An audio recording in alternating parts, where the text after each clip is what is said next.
Hi there, Alan Paul of God and Gigs here, and in this video, I'm excited to present to you an exclusive clip of our interview with Parris Bowens. If you don't know who Parris is, he's one of the leading keyboardists and musicians of our day, and he was an integral part of the legendary gospel artist Tye Tribbett's band, Soundcheck.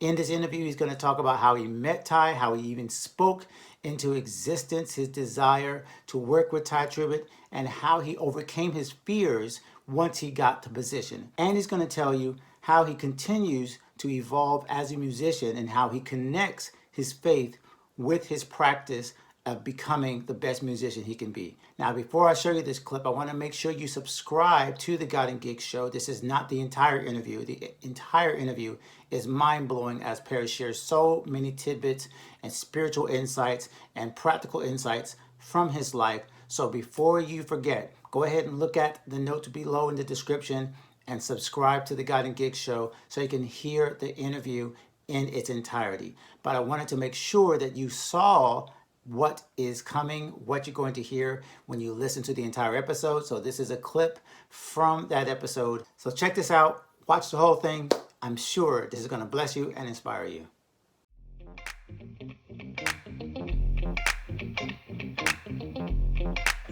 Wow. So you just want to start talking about your parents and this world that you're in. You're in the church world, but like you said, all of a sudden you're surrounded by the people that you're legends, that are legends that you have followed all your life. Yeah. What is that like in terms of like just the way you approach your own self-esteem? Because I've talked to some guys that said I didn't feel any different because it was just church and it was music and I loved it. And there's other people that said I was intimidated. I didn't know if I belonged in the room. So which one was it for you? Like, how did you handle like going from, like you said, kind of outside the circle to being the circle, like you are in the middle of it? Culture shock for me. An extreme culture shock. One, my natural, I've grown to be able to speak more. Like all of this is fairly the new phase of Parris's life, the speaking and being confident to do that. But I was an extreme introvert. I'm an oldest of 5 kids, but I was always a loner. Extreme introvert, quiet, kept to myself. I'm comfortable going to the movies by myself. I'm read comic books. I'm the weirdo. When I went to school, I wasn't in the in crowd. I was with the one Asian kid in my school. I was hanging with him. The one little white kid, I was hanging with those kids. I wasn't a part of the circles and, so I wasn't a part of the musician circle. Even though I would play at my dad's church on the weekend, I wasn't in that crowd. So when I got with Tye, one, to see somebody who was one of your heroes recognize you. I didn't know he was at the gig. I'm playing with another artist, my friend John Payton. And then Tye comes walking up and I'm like, oh, this is the guy that I remember seeing when I was 12 years old. Tye's like the most popular musician in Philly. Back then, Tye was doing everybody's recordings. He was the MD for everybody's recordings. Okay. So if you had a recording and you was in Philly, Jersey area, to have Tye and his brother and them on a record was like, yo, this joint about to be lit. So I'm the guy that would be at the concerts. Like if I was a part of a group that was playing for those concerts, we'd be the first artist that nobody even cared about. Tye and was the closer. You were the guys like, hey, okay, that was good, baby. That was good, baby. Now let's get on to the. We was the guinea pigs for the sound man. Yeah. So I was used to that, and nobody ever paid attention. You knew your circle of friends, but it wasn't like nobody was rooting for you when you was playing.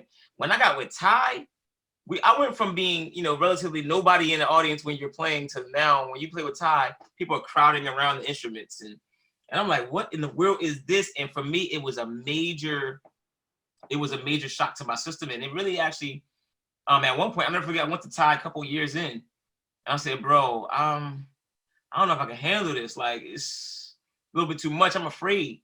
Because Tye he'll be up there on the mic singing and he would come running over to the keyboard and he would turn my keyboard up because I would be so afraid to be heard that I would turn my volume down. He would be running over like, no way. And he'd be turning my keyboard up.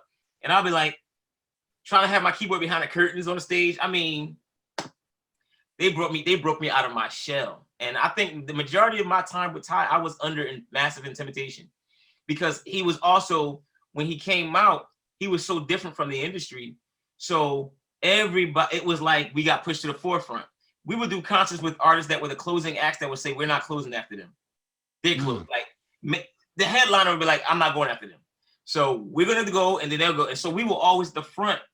And with that, the band, his band was the highlight of everything. So we got a lot of attention, and I wasn't used to the Diddy on the keys, like, and I'm like, people looking at you to perform that's not how my dad and mom trained me. They didn't train me to, they trained me to serve.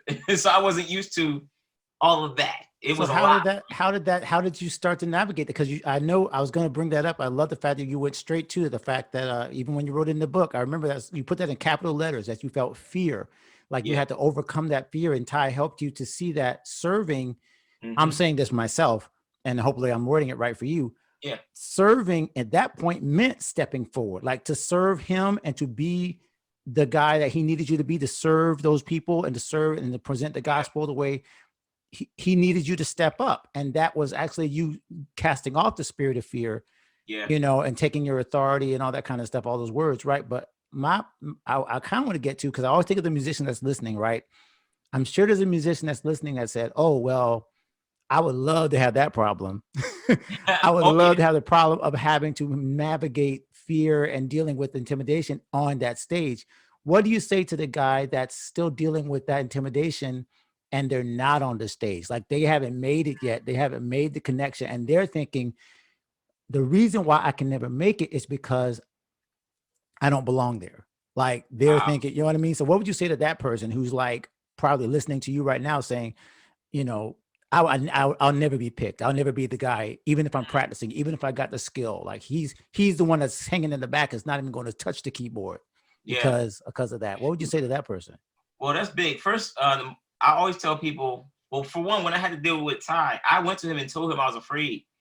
And he told me, he said, it's okay, quit. I got a bunch of other people who want the opportunity. So similar to what you just said, he basically said to me, and it sounds cold, but he knew what he was doing. He was like, he said, if you go ahead and quit, I got a couple other guys who want this. And it basically let me know, like, you're going to lose this opportunity over fear. And he made me confront it.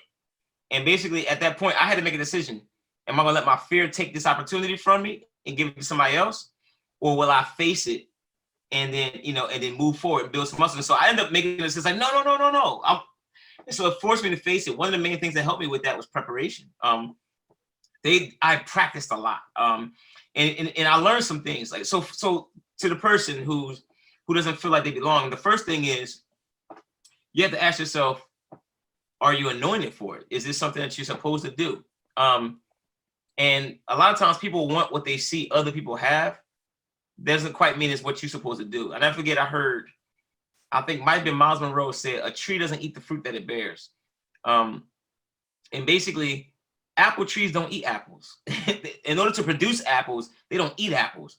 Sometimes the thing that brings you inspiration is different from the thing that you create. Wow. And so sometimes you have to identify, do you even have what it takes? I'll never forget Rick Watford, one of my favorite guitar players in the game. Yeah. He basically told me, he said, yo, you got to start asking people honest questions.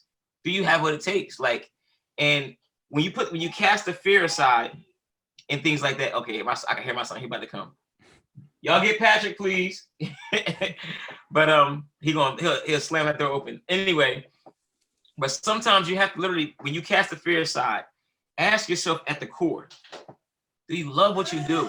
You have a passion for this thing. And I had to get to a place to where, yo, God, I'll do this if somebody pays me or not. And if you have that, then you really do have what you really do have what it takes. And then what you have to do at that point is, sometimes you can create an opportunity. Like, what I would do is I would treat every opportunity as if I made it. So before Tye came, one of the reasons why I believe Tye was even able to see that I was the person for the job was the gig that I had before him. I treated it as if I was on Madison Square Garden. I arranged the music out as if I was going to be on a big tour.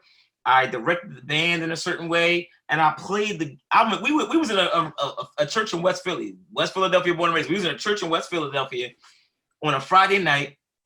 It wasn't many people there, and we were playing as if it was Madison Square Garden. We treated it that way. Yeah. And Tye came and saw me in that spirit. Like, faith is a major component to this thing.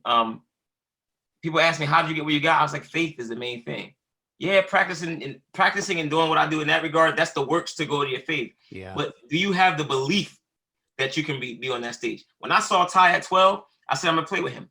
I put that thing out in the atmosphere, and it turned around in my favor. But in that time frame from 12 to 18, I was preparing. So I was putting works. I mean, if Ty was playing somewhere and I could see him after that, mom and dad drive me. I want to see Ty. Mom and dad drive me. I would go see them. And then I would take a tape. Back then it was tape players, tape recorders. Yep. I would tape record what I would hear him do and go back home and practice until I tore the tape up. And anything I get my hands on that he was a part of, I studied and practiced Ty. So by the time it came time for him to hear me, I was ready. Yeah.